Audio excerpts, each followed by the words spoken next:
မော်ပညာဆိုတာမျိုးရိုးပါရမီစ조사ထုတ်မှုရှိမှသာလျှင်ဒီလောကမှာထုတ်သုံးနိုင်မှာလို့မော်ပညာဖခင်ကြီးကပြောခဲ့ပါတယ်မျိုးနဲ့ပါရမီမရှိပဲစ조사ထုတ်မှုသာရှိတဲ့တာမန်ကောင်လေးတယောက်ကသူ့ရဲ့ဘဝတန်းတစ်လျှောက်လုံးမော်ပညာကိုသုံးနိုင်ဖို့အတွက်စ조사ခဲ့ပါတယ်ဒါပေမဲ့သူသုံးလိုက်တဲ့မော်ကမိတောက်လေးပဲထွက်လာခဲ့ပါတယ်မျိုးရိုးပါရမီစ조사ထုတ်မှုရှိတဲ့လူတွေအကုန်လုံးကသူ့ကိုဝိုင်းညီကြပြီးမော်ပညာဆိုတာမင်းတို့တာမန်ကောင်လေးတယောက်ကိုမျက်နှာသာပေးမှမဟုတ်ဘူးလို့မင်းတို့အကြီးစားနဲ့သူ့ကိုပြစ်လိုက်ပါတယ်တာမန်ကောင်လေးကသူ့မိလောက်နေပေမဲ့လည်းမော်ပညာဆိုတာဒီလောက်ထိခံလာပါလားစုတစ်ခုတော့တောင်းလို့ရမယ်ဆိုရင်မော်ပညာကိုပို့ပြီးလေ့လာခြင်းနဲ့ကြွကြည့်ခြင်းနဲ့ဆိုပြီးတည်သွားခဲ့ပါတယ်သူမျက်လုံးနှလုံးပွင့်လာတော့သူ့ရဲ့ဘေးနားမှာအိမ်ဖော်မလေးတွေကသူ့ထက်လူကောင်ကြီးနေလို့သူ့ကိုယ်သူကာကွယ်မယ်ဆိုပြီးမိဘလုံးကိုတုံးလိုက်ပါတယ်သူတုံးလိုက်တဲ့မိဘလုံးကနန်းတော်အမိုးကိုကြော်ပြီးမိရှုမိပန်းတွေနဲ့အတူပောက်ကွဲသွားပါတယ်စလုံတိုင်းပြည်ထဲမှာတော့ခုနှစ်ရက်မြောက်မင်းသားလေးလောဟိတိုကမွေးဖွားလာတယ်ဆိုပြီးပြည်သူတွေကပြောပနေကြပါတယ်နန်းတော်ထဲမှာတော့အိမ်ဖော်မလေးတွေကတောင်းတောင်းနဲ့ကြောင်ပြီးလက်နေကြပါတယ်နှစ်ပေါင်းများစွာကြာလာတော့ခုနှစ်ရက်မြောက်မင်းသားလေးလောဟိတိုကအိမ်ဖော်မလေးတွေရဲ့လက်ထဲကနေပြေးပြီးရာရှိနှစ်ယောက်နဲ့တော့တိုးပါတယ်အဲ့ဒီရာရှိနှစ်ယောက်ကအမဲလိုက်ဖို့အတွက်လောဟိတိုကိုခေါ်ပေးမဲ့လေသူတို့မသိခင်ပဲထပ်ပြီးထွက်ပြေးသွားပါတယ်ခုနှစ်ရက်မြောက်မင်းသားဆိုတာကဘယင်ဖြစ်ဖို့အတွက်သူ့ပေါ်မှာရှိတဲ့မောင်နှမတွေနဲ့လည်းမရှင်ပြန်နိုင်လို့သူ့ကိုဖားနေလဲဘာမှထူးမှာမဟုတ်ဘူးလို့ရာရှိတယောက်ကပြောပါတယ်ဒါပေမဲ့နောက်ထပ်ရာရှိတယောက်ကသူကမွေးပြီးချင်းစကားပြောနိုင်တယ်လို့ရုပ်ပြစာအုပ်နဲ့မော်စာအုပ်တွေကိုလည်းဖတ်နိုင်ပါတယ်အဲ့ဒါကြောင့်မလို့လောဟိတိုကမော်ပညာဖခင်ကြီးဝင်လာတယ်လို့ထင်နေပါတယ်ဒါပေမဲ့သူတို့မသိတာကအရင်ဘဝကတည်းကမော်ပညာကိုမသုံးနိုင်တဲ့တာမန်ကောင်လေးတယောက်မွေးဖွားလာတာဆိုတာကိုပါသူ့အနေနဲ့ဘလို့မွေးဖွားလာတာဆိုတာကိုမသိတယ်လို့ဘာဖြစ်လို့အရင်ဘဝကမှန်ကျင်နေကျင်သေးတာဆိုတာကိုလည်းမသိပါဘူးဒါပေမဲ့အရင်ဘဝမှာကတည်းကသူအမြဲတမ်းလေ့လာခြင်းခဲ့တဲ့မော်ပညာကိုအခုဘဝမှာအချိန်တစ်စက္ကန့်လေးမှမဖြုံမဲ့လေ့လာဖို့အတွက်ရှိသမျှအစိတ်ကံတွေစီကနေပက်ပြေးပြီးမော်ပညာစာကြည့်တိုက်စီသွားနေပါတယ်မော်စာအုပ်တောက်ကိုဖွင့်လိုက်တဲ့အချိန်အစိတ်ကံတယောက်ကလာပြီးသူ့ကိုဓာတ်ရိပ်လေ့ကျင့်ပေးပါတယ်ဘယင်ဖြစ်ဖို့မမျှော်မှန်းတဲ့ခုနှစ်ယောက်မြောက်မင်းသားအနေနဲ့ဓာတ်ရိပ်ကမလိုအပ်ဘူးလို့လောဟိတိုကအစိတ်ကံကိုပြောပါတယ်တော်ဝင်မိသားစုတယောက်အနေနဲ့ဓာတ်ရိပ်ဆိုတာကကြိုးကျင်သိပါတယ်နောက်ပြီးဒေါဟိတိုကိုပညာသင်ပေးနေတာ3နှစ်ရှိပြီဖြစ်ပြီးအကျွမ်းကျင်ဆုံးဒါရမဖြစ်ဖို့အတွက်ဆက်လက်ဖာရဲ့တာဝန်လည်းဖြစ်ပါတယ်လေ့ကျင့်နေတဲ့ဖြစ်တဲ့ဓာတ်ရိပ်လေ့ကျင့်ရေးကမတိုးတက်ရင်သူ့ကိုညနေထိဆက်လေ့ကျင့်ပေးနေမှာကိုကြိုသိနေတဲ့လောဟိတိုကဓာတ်ရိပ်လေ့ကျင့်ရေးမှာမော်ဆွမ်းနဲ့ဖေးဖိုင်လှုပ်ရှားမှုတွေကိုကော်ပီယူပြီးတော့တိုက်ခိုက်နေတာဖြစ်ပါတယ်ပြောရရင်ဆောင်းဝင်းဘောမှာစာကိုးချနေတာဖြစ်ပါတယ်ဒါပေမဲ့လည်းခွန်အားတက်လုံးအရက်ကွာချမှုကြောင့်ဆက်လက်ဖာကိုမနိုင်ပဲဖြစ်နေပါတယ်အဲ့ဒါကြောင့်မော်ဆွမ်းအားနဲ့တစ်သားဓာတ်ကိုရှေ့အောင်လှုပ်လိုက်ပြီးဂျိုပိုင်းဆိုင်ရာခွန်အားကိုမြင့်တင်လိုက်ပြီးတော့ပြန်အောင်လှုပ်လိုက်ပါတယ်ဒါပေမဲ့မော်ဆွမ်းအားကိုတုံးပြီးတိုက်ခိုက်နေရကိုတိသွားတဲ့ဆက်လက်ဖာကလောဟိတိုကိုပါရမီပါတယ်ဆိုပြီးချီးကျူးနေပါတယ်ညနေရတော့ဆက်လက်ဖာကလောဟိတိုကိုမျက်စိအောက်ကပြတ်ခွန်လိုက်ရင်ရေမချိုးပဲတောက်တော့ဖက်နေမှာဆိုလို့သူ့နဲ့အတူတူမင်းကလေးတွေရေချိုးနေတဲ့နေရာကိုခေါ်လာခဲ့ပါတ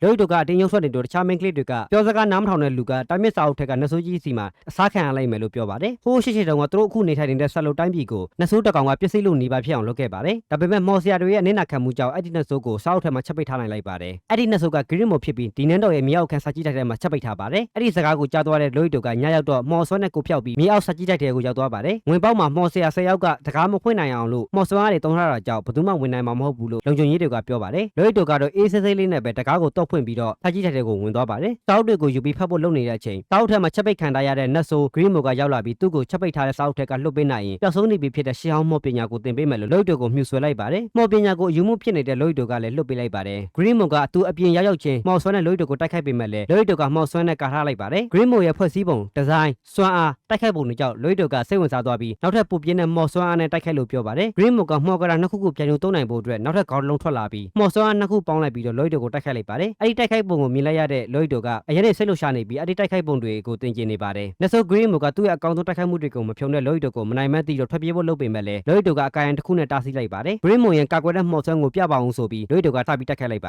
ယ်မျက်မြောက်ပဲရှိတော့တဲ့ဂရင်းမိုကသူ့ကိုမတက်ဖို့အတွက်လောဟိတိုစီမှာအစိတ်ခံလုပ်မယ်လို့ပြောပါတယ်လောဟိတိုကစံတတ်မှုတွေနဲ့သူ့စီမှာမော်ပညာသိကျတဲ့အတွက်လက်ခံလိုက်ပါတယ်သူတို့နှစ်ယောက်တိုက်ခိုက်ပျက်စီးသွားတဲ့နေရာတွေကိုလည်းလောဟိတိုကပုံမှန်တိုင်းပြဖြစ်အောင်မော်ဆွမ်းနဲ့လုပ်လိုက်ပါတယ်အပြင်ထွက်ရင်လူတွေလက်သွားမှာကြောက်လို့ဂရင်းမိုကိုအကောင်သေးလေးဖြစ်အောင်လုပ်ခိုင်းလိုက်ပြီးသူ့ရဲ့ဝင်းအောက်ထဲကိုဝင်ခိုင်းလိုက်ပါတယ်ဂရင်းမိုကသူ့ရဲ့ခနာကိုယ်နဲ့လောဟိတိုရဲ့ခနာကိုယ်ကအဲ့လောက်ကြီးထိနီးကပ်သွားရင်စိတ်ပိုင်းဆိုင်ရာကိုထိန်းချုပ်ဖို့လိုတယ်ဆိုပြီးခနာကိုယ်ကိုထိလိုက်တဲ့ချိန်မယုံနိုင်စရာကောင်းတဲ့မော်ဆွမ်းကိုခံစားပြီးလိုက်တဲ့ကြောင့်လက်တစ်ချောင်းတော့ထိခွင့်မရပဲကြောက်သွားပါတယ်လောဟိတိုကသူ့ရဲ့မူလရွယ်ချက်ဖြစ်တဲ့မော်စာအုပ်တွေကိုဆက်ဖက်ပါတယ်နောက်နေ့ရောက်တော့လောဟိတိုကစာကြည့်ထိုက်တဲ့မှာစာဖတ်နေတဲ့ချိန်သူ့ရဲ့အကိုဖြစ်တဲ့ဒုတိယမင်းသားအာဘတ်ကမော်ဆွမ်းအားလေ့ကျင့်ဖို့အတွက်လာခေါ်ပါတယ်အာဘတ်ကကျင်နာပြီးမော်ပညာမှာလည်းပါရမီပါညံကောင်းပြီးတန်မာလို့နောက်တက်လာမဲ့ဘီရင်ဖြစ်လာနိုင်တယ်လို့လူတွေအကုန်လုံးကပြောနေကြပါတယ်အခုလည်းပြစ်မဲ့ကိုမော်ဆွမ်းနဲ့တေးချာချာပြစ်နိုင်လို့ဘေးနားမှာရှိတဲ့အရာရှိတွေနဲ့အိမ်ပေါ်မလေးတွေကချီးကျူးနေပါတယ်လောဟိတိုလေ့ကျင့်ရမယ့်အလက်ကိုလည်းရောက်တော့အစွမ်းအရန်ပြမိရင်ဘေးနေရာလူပွဲမှာပါသွားနိုင်ပြီးမော်ပညာကိုဆက်လက်လာလို့ရမှာမဟုတ်တဲ့အတွက်ကြောင့်မလို့မီးပေါ်လုံးအသေးစားလေးနဲ့ပဲပြစ်မှတ်တွေကိုထိအောင်လေးပဲထိအောင်လို့တမင်တက်တက်ကွေ့ပြီးပြစ်လိုက်ပါတယ်ဘေးနားမှာရှိတဲ့ရာရှိတယောက်ကတော့မော်ပညာမှာပါရမီပါပေမဲ့ထိအောင်လေးပဲထိနိုင်အောင်လုပ်နိုင်တာကသူ့လုံးနိုင်ဆုံးဖြစ်မယ်လို့ပြောပါတယ်မော်ပညာဆိုတာကွေ့ပြီးဖြစ်ဖို့လည်းမလွယ်သလိုအဲ့လိုလုံးနိုင်တာကလည်းအံ့ဩစရာကောင်းတယ်လို့ဂရင်းမိုကဆက်ထဲကနေလောဟိတိုဘက်ကကာပြီးပြောပေးနေပါတယ်အဲ့ဘက်ကတခြားကြည့်ပြီးငါခဏနားလိုက်အောင်မယ်ကြိုက်တယ်လို့ဆော့လို့ရတယ်ဆိုပြီးထွက်သွားပါတယ်သူ့နားမှာဘယ်သူမှမရှိတော့တဲ့အချိန်လောဟိတိုကဂရင်းမိုတုံးခဲ့တဲ့မော်ကာတာနှစ်ခုရွတ်တဲ့မော်ပညာကိုသုံးနိုင်ဖို့အတွက်ဂရင်းမိုကိုသူ့ရဲ့လက်ထဲကိုဆုပ်ယူလိုက်ပါတယ်ဂါရာနှစ်ခုကိုရွတ်တဲ့မော်ဆွမ်းကိုသုံးဖို့လုပ်နေတဲ့အချိန် ချိန် Green Moon ကမှောင်စွမ်းကိုလက်မခံနိုင်တော့ပဲအန်ထွက်ကုန်ပါတယ်။ဘာဖြစ်လို့လဲဆိုတော့လွိတိုကဂါရာအခုတရားလောက်ကိုချုပ်ပြီးမှောင်စွမ်းသုံးဖို့လုပ်တဲ့အတွက်ကြောင့်မလို့ဖြစ်ပါတယ်။မှောင်စွမ်းကိုထုတ်သုံးရင်အများဆုံးဂါရာက2ခုကနေ3ခုလောက်ထိပဲထုတ်သုံးနိုင်မှာလို့ Green Moon ကပြောပါတယ်။ဒါပေမဲ့အတ္တိလိုတာဆိုမိုးချုပ်သွားလိုက်မယ်ဆိုပြီး Green Moon ရဲ့ပါဇက်ကိုလွိတိုကထိန်းချုပ်လိုက်ပြီးအစိမ့်မြင့်မှောင်စွမ်း2ခုကိုပေါင်းလိုက်ပြီးတော့ပစ်ချလိုက်ပါတယ်။တစ်ဖက်မှာတော့အဲ့ဘက်ကိုအဲ့ဒီ9ယောက်မြောက်မင်းသားကိုဘာဖြစ်လို့ပသားနေရတာလဲလို့အရာရှိတယောက်ကမေးပါတယ်။လွိတိုပစ်လိုက်တဲ့မီလုံးတွေကပြစ်မဲ့အကုန်လုံးကိုတပုံစံနဲ့ကွေ့ပြီးထိသွားတာကြောင့်တင်မေသက်သက်ပစ်တာဖြစ်နိုင်တယ်လို့ပြောပါတယ်။အဲ့ဒါကြောင့်လွိတိုကပါရမီပါပြီးအနာဂတ်ကျရင်သူ့ရဲ့ခွန်အားဖြစ်လာနိုင်တယ်လို့ဒုတိယမင်းသားအဲ့ဘက်ကပြောပါတယ်။ဒါပေမဲ့အခုချိန်လောက်ဆိုပြစ်မဲ့တဲ့အကုန်လုံးကိုတစားစီလုတ်ပြီးနေလောက်ပြီလို့ပြောနေတဲ့အချိန်မှာပဲရုတ်တရက်ညကိုရောက်သွားပါတယ်။သူတို့မသိလိုက်တာကလွိတိုပစ်လိုက်တဲ့မော်ဆွမ်းကကောင်းကင်ကိုပေါက်သွားတာကြောင့်ညကိုရောက်သွားတာဖြစ်ပါတယ်။နောက်နေ့ရက်တော့လွိတိုကောင်းကင်ကိုအပတ်ဖောက်လိုက်တဲ့သတင်းကထူးခြားတဲ့မိုးလေတဘာဝလားဒါမှမဟုတ်ဆိုးဝါးရဲ့နမိတ်လားဆိုပြီးသတင်းစာမှာပါလာပါတယ်။ဒါပေမဲ့အဲ့ဒီသတင်းစာထဲမှာစွန့်သားသမားကြောင်းပါလာတော့သူလည်းစွန့်သားရေးသမားဖြစ်ချင်တယ်ဆိုပြီးမြေအောက်လှိုင်ငူထဲကိုတွားဖို့လုပ်ပါတယ်။ဒါပေမဲ့သူမရှိရင်ရှိသမျှစိတ်ကနေအကုန်လုံးလက်ငုံကြမယ်လို့ဂရီမိုကပြောပါတယ်။လွိတိုကဝတိချတိတစ်ခုကိုအိတ်ကက်ထဲကနေယူလိုက်ပြီးမော်ဆွမ်းတစ်ခုနဲ့နောက်ထပ်သူ့ရဲ့ကိုပွားနောက်တစ်ယောက်ကိုဖန်တီးလိုက်ပါတယ်။ဒီလိုဆိုကိုပွားတစ်ယောက်သာရှိရင်အဲ့ဒီကိုပွားကိုနန်းတော်ထဲမှာထားခဲ့ပြီးအပြင်ထွက်လို့ရပြီဖြစ်ပါတယ်။ဒါပေမဲ့အရင်တစ်ခါကတည်းကအဲ့ဒီလိုလုပ်ခဲ့လို့လွိတိုရဲ့ကိုပွားရဲ့အရက်က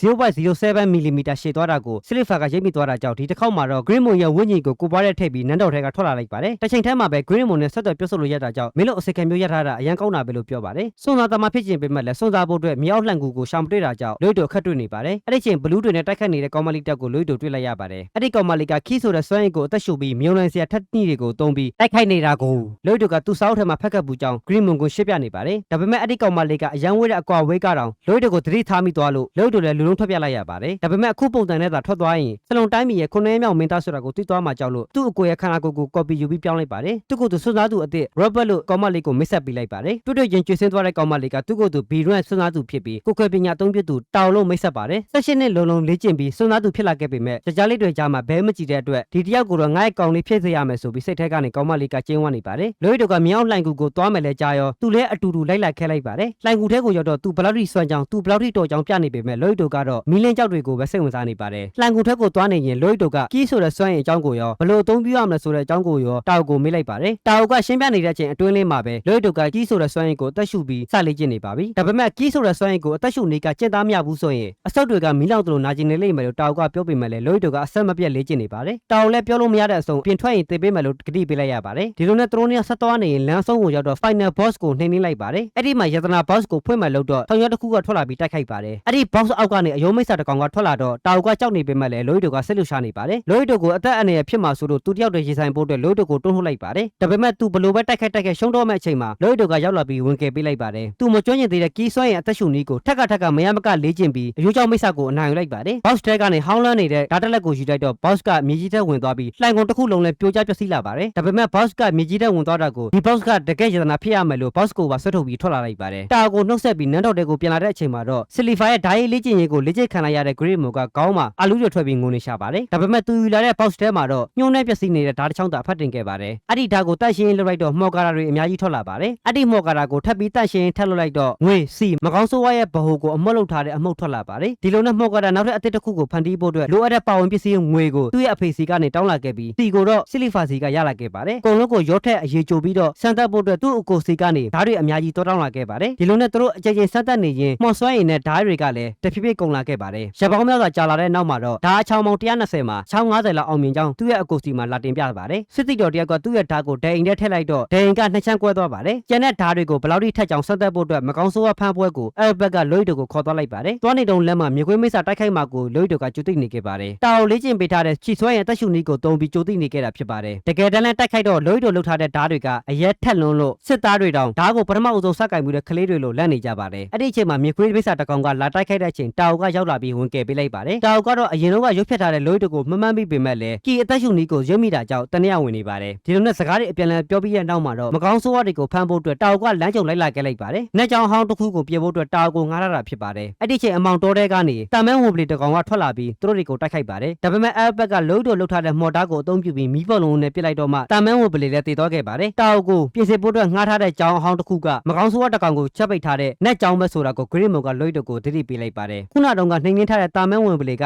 သက်ပြန်ရှင်လာပြီးသူ့ရဲ့ပါးစပ်ထဲကနေနှဆိုးတကောင်ကထွက်လာပါတယ်။အဲ့ဒီနှဆိုးနဲ့အတူတာမန်းဝင်ပလီပေးမှမကောင်းဆိုးဝါးတွေပါပေါ်လာပါတယ်။ဒါပေမဲ့သူတို့ဘလောက်ပဲတိုက်ခိုက်မကောင်းဆိုးဝါးတွေရဲ့ဒဏ်ရာတွေကပြန်ကောင်းလာတာကြောင့်အခက်တွေ့နေကြပါတယ်။မကောင်းဆိုးဝါးတွေရဲ့ဒဏ်ရာကပြန်ကောင်းလာတယ်ဆိုတာကတာမန်းဝင်ပလီပါးစပ်ထဲမှာရှိတဲ့ပါစတူနှဆိုးကမှော်ဆွမ်းနဲ့အသွင်ပြောင်းပြီးမကောင်းဆိုးဝါးတွေကိုခေါင်းဆောင်လို့ ထင်အောင်ထိချုပ်ထားတာဖြစ်ပါတယ်အဲ့ဒီစကားကိုကြားလိုက်ရတဲ့လွိတိုကအသွင်ပြောင်းနည်းမော်ပညာကိုသင်ပေးပါဆိုပြီး Green မြို့ကိုကြီးကြနေပါတယ်ပါဆူဆူနတ်ဆိုးကလွိတိုကိုစော်ကားပြောဆိုလိုက်တာကြောင့်ဆလစ်ဖာကဒေါသထွက်သွားပြီးစတိုက်ခိုက်ပါတယ်ပါဆူဆူနတ်ဆိုးကသူ့ကိုယ်သူဒိုင်အောင်ပြန်ကောင်းအောင်ကုသနေတဲ့အချိန်တခြားမကောင်းဆိုးရတဲ့ဒိုင်ယာကကုသနိုင်တော့ရော့ကျသွားပါတယ်အဲ့ဒီချိန်တွေကိုမြင်သွားတဲ့အဲဘက်ကတက်နိုင်တဲ့ပြပါဆူဆူနတ်ဆိုးကိုဒိုင်ယာရအောင်လုပ်ဖို့တဲ့ဆလစ်ဖာကိုပြောလိုက်ပါတယ်တစ်ဖက်မှာတော့လွိတိုကအသွင်ပြောင်းမော်ဆွမ်းကိုတက်ပြောင်းနေပြီဖြစ်ပါတယ်ပါဆူဆူနတ်ဆိုးကတရားစီအဆောင်ထက်တဲ့အိမ်ဖော်မကဘာဖြစ်လို့ဘာမှမဟုတ်တဲ့ကောင်လေးကိုကာကွယ်ပေးနေရတာလေလို့ပြောပြီးလွိတိုကိုတက်ပြစ်မယ်လို့ပြောပါတယ်ဆလစ်ဖာကချစ်ချင်းပဲတာမန်ဝင်ပလီပါဇက်ထဲကနေထုတ်လိုက်ပြီးတိုက်ခတ်လိုက်ပါတယ်